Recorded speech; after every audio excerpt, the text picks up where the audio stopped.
안녕하세요. 방금 소개받은 임실의 이금수입니다. 저도 뭐 이렇게 교육이나 이런 부분이 전담이 아닌 재배하는 농가로서 지금까지 제가 해왔던 것을 바탕으로 뭐 간략하게 짧게 설명드리고 마치겠습니다. 먼저 우리들이 농사 지면서 먼저 사람들이 산양삼이다, 천종삼이다, 장내삼이다, 인삼이다 이렇게 하는데, 농사 지신 분들도 먼저 이 구분부터 좀 명확히 한 다음에 그 다음에 계획을 세우고 재배에 들어가는 것이 좋을 것 같습니다. 그냥 산삼이라고 하는 것은 말 그대로 산에서 사람 손을 거치지 않고 저절로 크는 삼을 말하는 것이고, 일반 신만이들이나 이런 사람들이 천정산삼이라고 하는데, 산삼하고 천정산삼하고는 뭐 구분이 없습니다. 그리고 인삼은 사전적인 용어에서 보면은 그 드럼나무과에 속한 11살이 풀러서 그 학명은 파낙스 진생이라고 불립니다. 그리고 고려 인삼이라고 하는 것은 인삼의 이름을 말하는 것이 아니고 일종의 상품 이름을 말하는 것입니다. 그리고 아까 전번 시간에 말씀드렸듯이 장내삼이라고 하는 것은 지금은 명칭을 사용하지 않고 산양삼으로 명칭이 법률적으로 통일이 됐으니까 다들 그렇게 하시기 바라고요. 그 다음에 이 삼이라는 자체가 왜 생겨났는가, 지금 영어로 하면은 파낙스 진생 시의 메이어라고 하는데, 이 학명을 뜻하는 것인데, 파낙스는 원래 판과 악소라는 두 단어의 복합어인데요. 이건 우리나라 말이 아니고 원래는 그리스어입니다. 판은 그 모든이라는 뜻이고, 악소는 그 치료한다는 뜻으로서 모든 것을 다 치료할 수 있는 그런 명약이다, 이런 말입니다. 그리고 여기서 진생은 중국식 발음을 영문으로 표기한 것으로서요. 그래서 지금 현재 우리나라 삼들은 파낙스 진생, CA 메이어라고 불립니다. 그다음에 아까 전번 시간에 법률에 의해서 지금 산양삼도 이제 관리가 되고 있는데요. 특별관리 임산물에 편입돼서 관리가 된다는 것은 재배하는 생산자를 위해서 특별관리 임산물로 포함을 시킨 것이 아니고, 소비자를 위해서 특별한 관리가 필요하다고 해서 특별관리 임산물로 편입을 시켜서 지금 산림청의 임업 및 산촌진흥 촉진 내 법률에 관해서 관리가 되고 있습니다. 그리고 이런 법률적인 부분들은 배부해 주신 책자나 이런 부분들을 보시면은 아시니까 넘어가고요. 그 다음에 이 삼이 앞으로 전망이 제가 보기에도 확실치는 않은 것 같은데, 그래도 아직까지 제 개인적 입장에서는 전망은 있다고 봅니다. 앞으로 지금 현재 가면 갈수록 국민 소득 연결 지수가 높아질수록 사람들이 건강이나 이런 부분에 관심들이 많이 있고요. 또 지금 아까 임업진흥원이나 산림청이나 이런 데서도 이제 학문적인 뒷받침을 해주기 위해서 많이 노력들을 하고 있으니까 앞으로 전망은 밝다고 봅니다.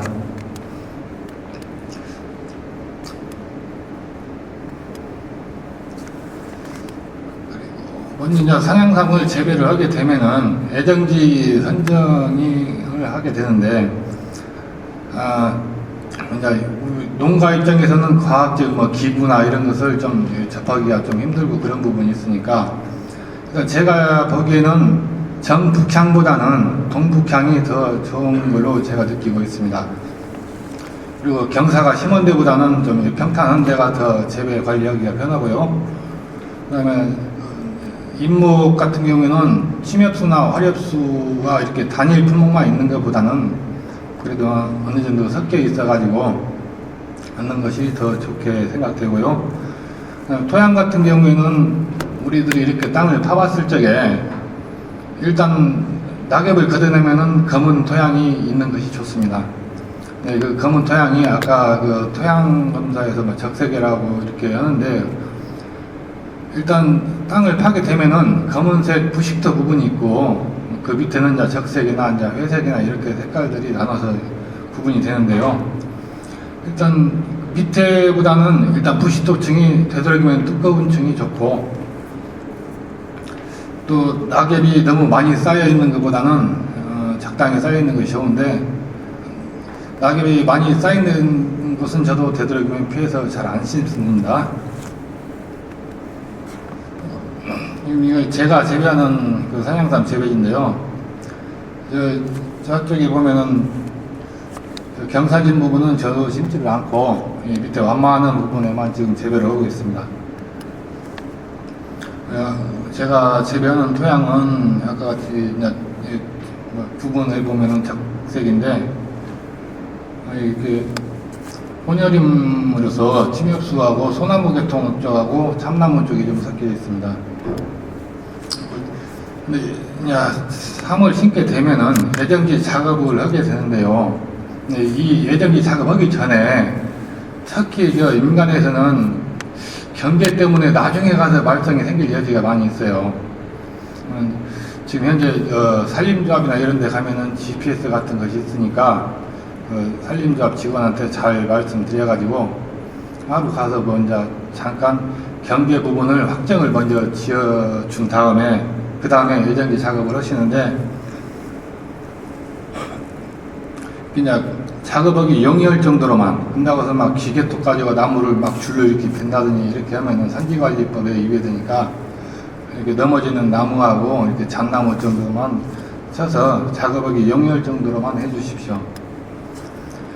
작업을 하면서 나중에 울타리 같은 것을 쳐도 상관이 없는데, 가급적이면은 3월 식재하기 전에 아까 같이 예정지 작업하면서 같이 울타리 작업이나 이런 것도 필요한 부분이 있으면은 먼저 심기 전에 선행해서 해주시는 것이 여러 가지로 도움이 됩니다.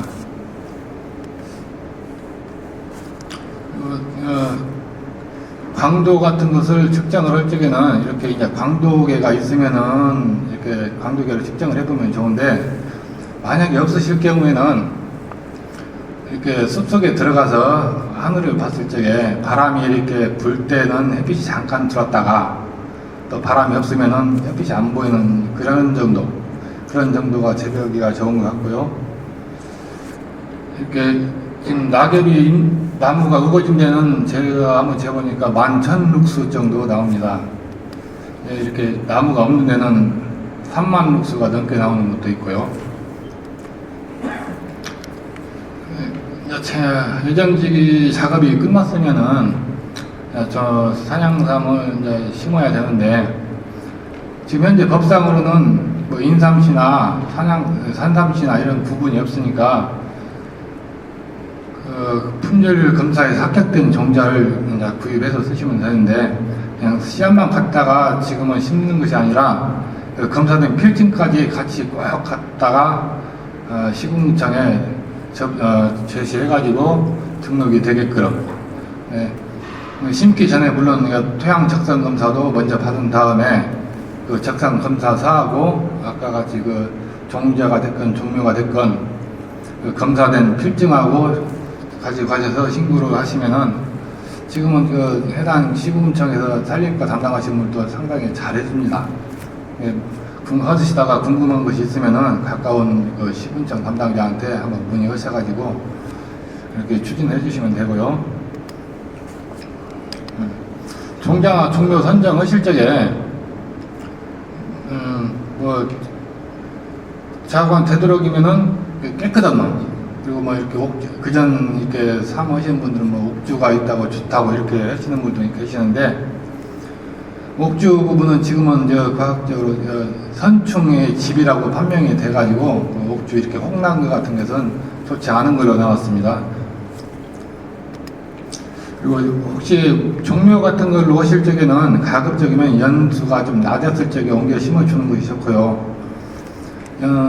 한 5, 6년 이상 이렇게 넘은 놈을 옮겨 심었을 적에는 제 경험에 의하면은 비대 성장이나 크기 성장이 좀 어렸을 때 심는 것보다 상당히 좀 뒤떨어지는 경향이 있으니까 이 점 참고하셔가지고 재배를 하시면 됩니다. 제가 재배하고 있는 산양삼 재배지이고요. 저 같은 경우는 이렇게 종자 같은 것을 별도로 채취해서 판매를 한다거나 그러지는 않습니다. 여기 같은 경우는 그래도 많이 이렇게 부분적으로 잘 되어 있는 것을 사진을 찍었는데, 실제로 산에서 삼을 심어가지고 씨앗을 딴다는 것이 그렇게 쉬운 것이 아니더라고요. 저도 한번 처음 초창기에는 이렇게 몇 번 따보기도 했었는데, 인건비나 이런 부분들이 타산이 안 맞아서 지금은 거의 따서 재배를 하고 있지 않습니다. 그냥 그 과육을 벗기고 이렇게 보면은 산이 이렇게 하얗게 삼씨앗도 처음에는 이렇게 생겼고요. 그다음에 이제 삼씨앗을 심을 적에는 지금 여름에 심으신 분도 계시고 봄, 가을에 심으신 분도 계시고 각자 이제 그 농가에 따라서 다 각양각색으로 심으시는데, 거기에 따른 어떤 것이 좋다 이런 설도 좀 분분합니다. 근데 여름에 심으신 분 같은 경우는 씨를 따자마자, 가급적이면 따자마자 바로 과육을 안 벗기고 이렇게 이제 식재를 해주시고, 가을이나 봄에 이렇게 파종하실 분들은 개갑을 하셔가지고 보관을 했다가 식재를 하시는데, 삼 같은 경우에는 개갑되는 기간이 한 100일 정도 걸립니다. 한 석 달, 한 10에서 한 20일 정도. 그다음에 그 파종하는 것도 너무 일찍 뿌리는 것보다는 가을에도 이렇게 종자나 종묘 같은 거 심었을 적에는 가뭄 피해를 봅니다. 가을에는 이렇게 삼이 성장이 안 하니까 피해 안 보는 것 같은데도 가뭄 피해 같은 것을 볼 수가 있으니까 되도록이면 10월 하순에서 한 11월 말 사이에 이렇게 가을에 심어주면 좋고요. 봄에 심으실 적에는 4월 되기 전에 3월 달에 심어주는 것이 더 좋고, 파종해서 이렇게 파종이나 이식을 해서 한 4월 중순부터 5월 달이면 싹이 올라오는데, 때에 따라서는 좀 늦게 나오는 경우도 좀 빨리 나오는 경우도 있습니다. 삼씨를 개갑하실 적에는 저 같은 경우는 이렇게 모래하고 자갈하고 같이 섞어서 했는데, 모래만 이렇게 섞어서 하신 분도 계시고, 또 이제 개갑장을 별도로 이렇게 채반식으로 해서 저온 창고에다가 보관을 하시면서 개갑을 하시는 분도 계시고, 그런 부분들은 편리하실 대로 이렇게 이제 하시면 되고, 지금 산양삼 종묘를 제가 한번 올려봤었는데요. 여기는 많이 재배하신 분도 계시고 저보다 더 잘하신 분도 계시는데, 산에다가 모종을 했을 적에는 크기가 그렇게 크지 않습니다.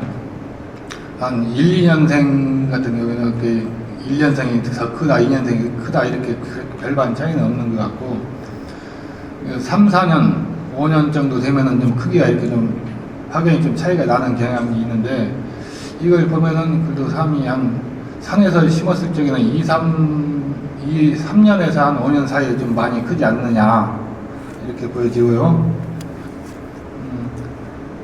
제가 이제 저 같은 경우에도 씨앗으로 파종을 했다가 그놈을 한 1, 2년짜리를 다시 옮겨 심는 경우가 많이 있는데, 이렇게 한 1, 2년 정도 된 묘종 사진입니다. 식재를 하실 적에 식재를 하실 적에도 이렇게 이제 상하 임지가 있으면은 위에서 아래로 심을 것이냐, 아니면 등거선 방향으로 이렇게 옆으로 심을 것이냐, 이런 부분들도 그 지형에 맞게끔 좀 선정을 하실 필요가 있는데요. 근데 제가 보기에는 이렇게 산 우아래로 심는 것보다는 등거선 방향으로 옆으로 해서 하는 것이 배수나 또 이제 장마철에 이렇게 토양 유실되는 부분이 좀 덜한 것 같고, 또 관리하기도 더 그게 편한 것 같습니다. 이제 심으실 적에 이렇게 씨앗으로 구분을 해보면은 전파종을 하느냐, 아니면 삼파종, 줄파종, 아니면 묘상에다가 심어서 다시 옮겨 심느냐 이렇게 구분해 볼 수가 있고요. 전파종 같은 경우는 한 개 구멍에 이렇게 한두 개씩을 식재를 하는데 산에다가 넓은 면적에다가 나중에 옮겨 심을 것을 생각 않고 그대로 키울 적에는 이것도 한번 고려를 해볼 필요가 있고요. 줄파종이나 이렇게 산파종 같은 경우에는 일단은 좀 심어놨다가 너무 벽이 나오면 한번 옮겨 심어주고 또 그렇지 않으면 그대로 또 키울 필요성도 있다 했을 적에는 이제 이렇게 한번 심어보시고, 대부분 지금 현재 권장하고 사람들 얘기 들어보면은 일단 묘상에다가 파종을 한 다음에 한 1, 2년 된 나무를 옮겨 심는 것이 좋다고 합니다. 삼이나 종자를 이렇게 식재를 하실 적에도 뭐 흙을 너무 많이 이렇게 묻어도 안 좋고 너무 얕게 묻어도 안 좋고 그러는데요. 일단 저 삼씨가 됐건 종묘가 됐건 그 전부터 내려온 말에 의하면 자기 몸에 한 3배 정도 이렇게 흙이 덮으게끔 하라고 이제 저도 이렇게 사람들 찾아다니면서 알아보니까 그렇게 얘기들 하시더라고요. 근데 실제 심을 적에 보면은 씨앗 3배나 그 3배 이렇게 붓기가 힘들어요.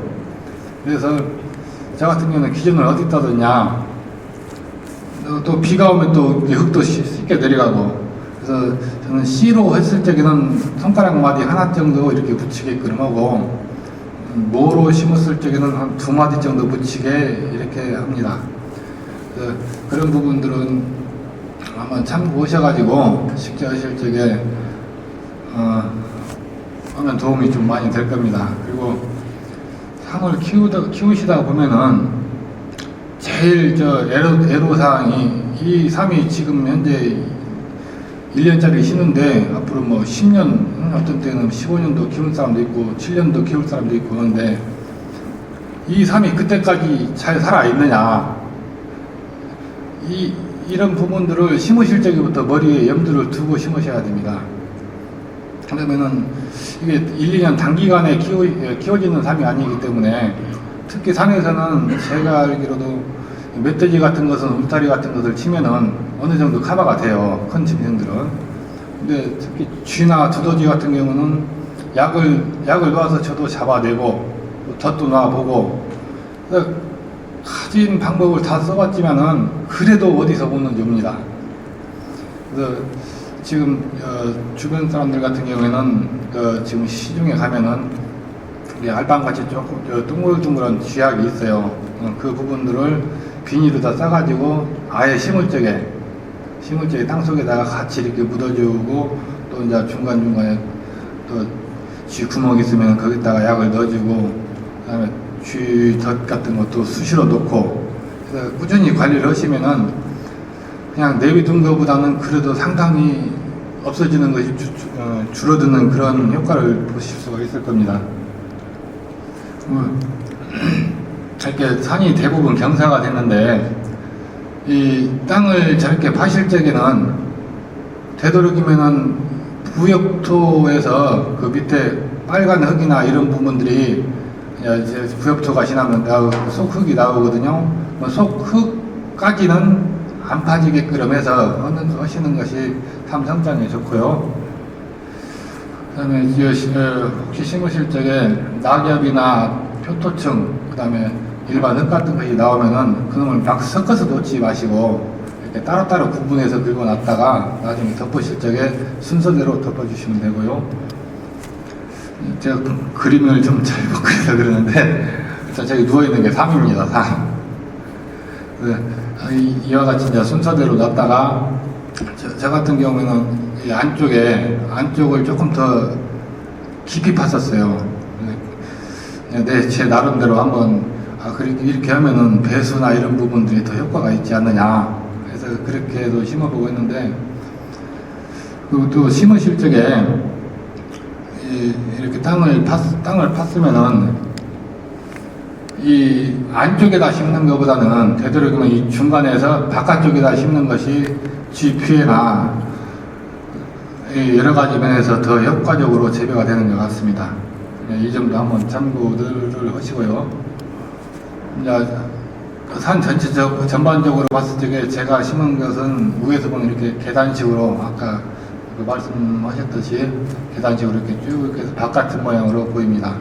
나중에 가면은 어느 정도 한 몇 년 지나면은 이런 부분들이 없어지고 그냥 완만하게 이렇게 다시 됩니다. 제가 처음에 이제 삼시물 쪽에는 이렇게 호미로 파서 한 정자 2알, 3알씩 넣었었어요. 근데 이렇게 하니까 뭐 효과적으로 크게 뭐 재배에 성공했다가 좀 볼 수는 없고, 그래서 나중에는 이렇게 이제 줄줄해서 흩어뿌린 무식으로도 한번 심어봤고, 이렇게 골을 내가지고 골로도 심어보고 여러 가지 방법으로 한번 해봤었습니다. 그래서 아주머니도 또 해가지고 이렇게 쭉 줄로도 심어보고, 줄로 심었을 적에는 종자로 파종하면은 이렇게 이제 쭉 줄 따라서 나오는 사진이고요. 그 다음에 삼이 한 4월 중순에서 말 정도 되면은 이제 새순이 올라오는데, 이렇게 고사리 같이 쭉 다른 풀보다 삼이 먼저 올라옵니다. 이렇게 올라오는 사진이고요. 그다음에 저 같은 경우는 그래서 아까 같이 이렇게 계단식으로 쭉 밑에서 또 심어 올라갔는데, 이제 이파리들이 나오면은 이렇게 줄줄이서 나오는 계단식 모양으로 이렇게 재배를 하고 있습니다.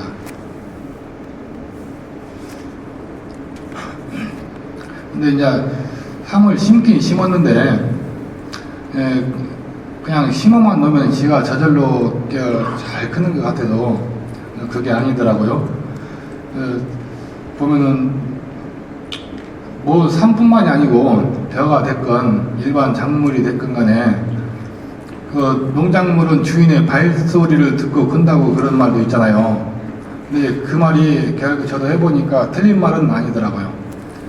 일단은 자주 봐야 뭐 어디가 흙이 떠내려 갔다더니 아니면은 쥐가 있다더니 하면 손이 한 번 더 가고, 또 뭐 병이 걸렸으면 이것을 어떻게 해야 없어지는가 연구도 나름대로 이렇게도 해보고 저렇게도 해보고 하다 보면은 그 생존율을 좀 올릴 수 있는 가능성이 많이 있으니까 일단 자주 가서 보십시오. 이제 재배할 적에는 한번 심어만 놓고 가만히 내비두지 마시고 꼭 시간 나는 대로 가서 한 번씩 둘러보시고요.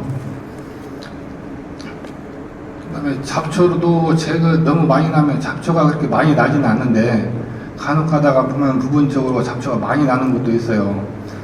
그런 부분들은 제거를 해주긴 해줘야 되는데, 한 5, 6월 달에, 가급적이면 5, 6월 달에 하시지 마시고 비가 많이 오는 기간에 좀 해주는 것이 좋습니다. 5, 6월 달이면은 그래도 가뭄이나 이런 것이 비가 좀 잘 안 오는 편이 많아서 그때 하면은 저도 한번 해봤었는데 그 가뭄을 타가지고 삼이 또 많이 죽는 경우가 생기더라고요. 그래서 가급적이면은 꼭 풀을 제거해야 될 것 같으면은 한 6, 7월 이렇게 비가 잘 오는 때에 해주시면 좋고, 울타리 같은 것도 이렇게 저 같은 경우는 울타리를 이걸 치면서도 4번을 쳤어요. 그래서 처음에 하실 적에 계획을 나는 울타리도 어떤 식으로 해야 되겠다 하는 부분도 염두에 한번 두실 필요성이 있고, 어떻게 해서 4번을 쳤냐면은 처음에는 저도 이렇게 울타리를 그냥 사람만 못 들어가게 하면 되지 하고 닭만같이 좀 싼 걸로 쳤어요. 근데 큰 인선들이 그냥 뚫고 지나다니더라고. 그래가지고 가시철조망을 또 쳤어요. 근데 가시철조망을 쳐도 그래도 이렇게 멧돼지 같은 게 들어가서 해집고 다니더라고요. 근데 멧돼지가 한번 들어가면은 뭐 조그마한 면적이 아니라 그 산 전체를 막 파고 다녀버리니까, 그래서 결과적으로는 다시 펜스 같은 그 염소망, 철망을 사다가 다시 쳤어요. 그러니까 못 들어가더라고요. 이게 가급적이면은 이런 가시철망이나 이런 것보다는 염소망이나 이렇게 펜스로 치기는 좀 힘든 부분이 있으니까 염소망 같은 걸로 쳐주시면은 그래도 큰 짐승들은 거의 커버가 됩니다. 감시 카메라도 이렇게 저 같은 경우는 제 사비를 들여서 이렇게 설치를 해놓고, 이쪽 재배지 같은 경우에는 카메라가 한 16개 정도 이렇게 들어가 있습니다. 근데 이 카메라를 달기 위해서는 또 전기가 들어가야 될 거 아니에요. 그러니까 한양삼 재배를 어디다가 이제 하신다고 하면은 전기나 이런 부분까지도 생각을 하셔가지고 가급적이면은 전기가 들어가는 것이 더 좋습니다. 관리하기가. 풀 잡초 제거 실적에도 이렇게 저 같은 경우도 처음에는 한 5, 6월 달에 머물려고 했다가 많이 없어지고 그랬었거든요. 그래서 이게 왜 그럴까 하고 하다 보니까 풀 뽑으면서 같이 건드니까 가뭄을 타서 많이 없어지는 것이 있더라고요. 그래서 그 뒤부터는 가급적이면 풀을 제초 작업을 안 하는데 꼭 해야 될 것 같으면은 비가 많이 올 때 그때 하시라고 권장하고 있습니다. 제일 문제가 된 부분이 이렇게 겉보기에는 산 표면에 아무 문제도 없고 쥐 같은 것도 없을 것 같은데 땅속을 보면은 터널 같이 있습니다. 쥐 덫으로 약을 많이 못 오게 되어 있으니까 이 울타리 바깥 부분 같은 데는 쥐약을 좀 넣어서 잡고 재배지 안에는 한 쥐덫을 거짐 한 10평 정도에 하나씩 이렇게까지 논에도 있습니다. 그래서 쥐덫을 놨으면은 쥐약도 이렇게 최소한 한두 달에 한 번이라도 가서 갈아 깨져가지고 쥐도 건져내고. 그래서 카메라 같은 경우에도 산에 본 이상이 있으면은 산으로 간 게 아니고 방으로 갑니다. 그래가지고 방에서 어디가 누가 들어가냐 안 들어가냐도 한 번씩 이렇게 검토도 해보고 이렇게 해서 이제 하시면은 이렇게 지금은 그전에는 이렇게 삼을 좀 산에다가 조방 쪽으로 넓은 면적에 심는 것을 좀 많이 했었는데 근데 지금은 온난화 현상이나 이런 것들 때문에라도 제가 느끼기에는 2007년 이전하고 2006, 7년 이전하고 이후하고는 재배하는 환경이 많이 달라진 것 같아요. 그 이후에는 비가 오면은 그냥 한 달 비가 와버린다더니 아니면 또 가물면 거짓말 한 달 정도 이렇게 가물고 그래서 지금 이제 넓은 면적에 하는 것보다는 저도 이제 재배 면적을 줄여가지고 가급적이면 시설을 해서 가뭄이나 이런 장마철에 좀 피해가 덜가게끔 그렇게 이제 재배 방법을 바꾸려고 하고 있거든요. 이게 그런 부분들을 기후나 이런 것이 바뀌면은 그냥 하늘만 쳐다보고 있을 것이 아니라 같이 농가 재배하시는 분들도 같이 거기에 따라 맞춰서 노력들을 좀 하실 필요가 있을 것 같습니다. 수확을 하실 적에는 지금 산양삼이 지금 현재 추세에서는 이파리가 있을 적에도 나가는 것에 분량이 많이 있거든요. 근데 약성으로 따지면은 쳐서 지나서부터 캐라고 이렇게 옛날 문화이나 이런 데서는 있는데 그냥 구애받지 않고 일단 소비자가 찾으면은 잎이 있든 아니면 겨울이라도 땅이 안 없으면 캐서 이렇게 판매를 하시면 되고 이제 수확을 하실 적에 그래도 삶 같은 경우는 최대한 그 뿌리가 안 다치도록 그냥 낙엽 있는 상태에서 푹 파는 것보다는 낙엽을 일단 걷어내시고 동기구상 가면은 이렇게 이빨 크게 된 괭이가 있으니까 그런 거 가지고 이렇게 수확을 하시는데 그냥 수확을 하시다가 보면 간혹 가다 보면 많이 뜯기거나 상처나거나 그런 삶들도 많이 생길 거예요. 그러면은 그런 삶들 같은 경우에는 이 파치라고 이제 해서 사람들이 그러는데 제가 권장하시고 싶은 것은 그런 부분들 삶이 있으면은 판매가 좀 어렵잖아요. 그럼 다시 묻어 놓으세요. 그 자리에다가 다시 묻어 놓으시면은 삶 같은 경우에는 자가 치유력이 그래도 병이 걸리지만 않았으면은 자가 치유력이 우수한 편입니다. 그래서 자기 스스로 치유해서 다시 새뿌리도 나오고 하니까 그런 놈이 나중에 또 효자으로 또 할 수가 있으니까 머리가 끊어진 것 같은 경우에는 식재를 하시면 안 되고 그냥 파츠로 이렇게 쓰시는데 미 같은 것이 부러졌을 때 끊겼거나 이렇게 상처가 났을 적에는 다시 심어주는 것이 좋고요. 판매하실 적에는 지금 현재 법상으로는 개인 체험이나 이렇게 와가지고 나 한 뿌리만 주세요. 그냥 이렇게 신문지나 아니면은 이렇게 그냥 산만 이렇게 건네주고 그런 경우도 있을 건데, 일단 근데 현재 법상으로는 그렇게는 판매를 못하게 되어 있습니다. 그냥 먹기 하나 주어도 반드시 그 일정 규격 상자에다가 넣어서 주게 되어 있으니까 법이 그렇다는 것만 알고 계시고, 이게 산양삼 저 같은 경우는 이렇게 잡초나 이런 부분들을 거의 제거를 안 해주고 있습니다. 산보다는 풀이 더 많은 것 같이.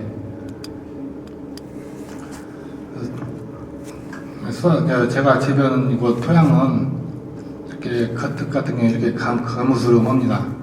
근데 여기를 또 파보면은 빨간 흙이 나오더라고요. 그래서 이렇게 재배를 하고 있고, 이거 같은 경우는 이제 제가 키우는 삼 사진인데, 그리고 이 삼 같은 경우에는 지금 시중에서 좀 애매한 부분이 이게 몇 년짜리냐, 사 먹는 사람들도 이게 몇 년짜리냐, 파는 사람도 이게 몇 년짜리냐. 근데 파는 사람들은 알아요. 파는 사람들은 아는데, 지금 현재 그 임척법상에 보면은 산양삼 연근은 자란 횟수를 갖고 말한다고 딱 명확히 되어 있습니다. 그래서 삼 특성상 또 특성도 나와 있고 하니까 그 특성상에는 1년 자라면은 그 내두 부분 하나가 형성된다고도 또 명시가 되어 있어요. 그래서 그 말대로 하면은 내두 한 마디를 법상으로는 1년으로 따지니까, 뭐 예를 들어 7년짜리라고 하면은 명확히 7개가 있어야 7년으로 법적으로는 봐줄 수 있다는 거예요. 그리고 이제 한간에 어떤 것이 삼이 좋냐 안 좋냐 이런 부분들도 좀 얘기가 나오고 있는데, 지금까지 뭐 산양삼이 어떤 것이 상품성이 우수하다 이런 것은 명확하게 이제 뭐 규정되어 있거나 그런 것은 없는데, 그 전부터 산삼에 대해서는 이제 전에 들은 말만 제가 한번 써봤습니다. 이게 일단 뇌두나, 일단 첫 번째가 미가 길게 뻗어야 되고, 그 다음에 탄탄하고 탄력성이 있어야 되는데, 이 탄력성이라는 것은 어떤 경우를 말하냐면요, 이 산 뿌리가 거꾸로 들었을 적에 쳐져버리면 탄력성이 없는 것이고, 어느 정도 이렇게 그대로 유지가 돼 갖고 있으면 탄력성이 있는 것입니다. 뇌두 같은 아까 같이 나이만큼 있어야 되는 것이 맞고요. 그 다음에 다리, 몸통에서 다리 뻗어나간 것은 여러 개 뻗어나간 것보다는 한 2-3개 정도. 그 다음에 가락지 같은 경우에는, 가락지가 뭐냐면은 그 산 몸통에 보면 주름 같은 것이 있어요. 주름 같은 것이 있는데, 그것이 우아리로 있는 것보다는 옆으로 나 있는 것이 좋고, 그 다음에 삼 색깔 같은 경우에는 지금 대부분 보면 삼이 하얗잖아요. 하얀데 오래되면 될수록 삼이 갈색으로 바뀌어갑니다. 오래 듣는 것 같은 경우에는. 더 가면은 뭐 이제 황금색으로도 이렇게 바뀌고 하는데, 일단 삼 같은 경우에는 하얀색보다는 약간 갈색이나 노란 누르스름한 황금색으로 되는 것이 더 상품 가치가 있다고 보시면 되고, 그리고 간혹 가다가 산삼 하시는 분들도 그러고, 양각 연절삼이라고 혹시 들어보셨어요? 근데 양각 연절삼이 뭐냐면은, 이게 삼 같은 경우에 뇌두에서 올라가다가 또 삼 뿌리가 다시 나오는 경향이 있어요. 삼도 그렇고 잔대나 이런 것들도 그렇고 이렇게 나오는데, 제가 알기로도 다시 산뿌리가 나오는 게 우리나라 산 같은 경우에 한 20년 정도 이렇게 넘는다든지 이쪽 저쪽으로 되면은 문헌 같은 걸 보면은 다시 산 몸통이 하나 나온다고 이렇게 되어 있거든요. 저는 그것까지는 아직 못 키워봤습니다만은, 근데 다른 재배하시는 분 것도 보시면은 그런 삶이 있는 사람도 있더라고요. 그런 삶이 있으면 그 효과가 가치가 더 있다고 이렇게만 알고 계시고, 뭐 복용법에 대해서는 뭐 어떻게 먹어라 이렇게 여러 가지 말이 있는데 지금 현재 상태에서 학자들 얘기를 들어보면은 생으로 먹는 것이 제일 좋답니다. 생으로 드시는데 이 삶 같은 경우에 생걸로 먹는 거하고 홍삼으로 먹는 거하고 그런 부분에서 아직 자료나 이런 부분들이 발표는 되지 않았는데 생걸로 먹었을 적에는 건강한 사람한테는 생으로 먹는 것이 좋고 이렇게 환자분께서 약으로 드시는 경우에는 이렇게 홍삼으로 해서 드시는 것이 좋고 그렇게 얘기가 나오더라고요. 근데 일단 재배하시는 분 입장에서는 그냥 생으로 먹는 것이 제일 좋고 간혹 가다가 그냥 술이나 이렇게 좀 쓴 거 싫어하는 사람들은 꿀이나 이렇게 꿀하고 같이 찍어서 드셔도 되고 술을 담가서 먹어도 되고 그냥 산양삼이 조금 더 발전을 하면은 인삼 대신 삼계탕에다 산양삼 넣어서 판매를 하는 것도 괜찮고 그럽니다.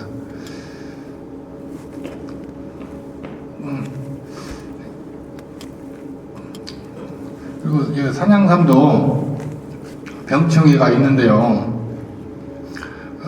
책자에도 병충해는 기재가 되어 있는데 그래도 특별히 좀 한번 주의해서 봐야 할 만한 것이 역병하고 역병 같은 경우에는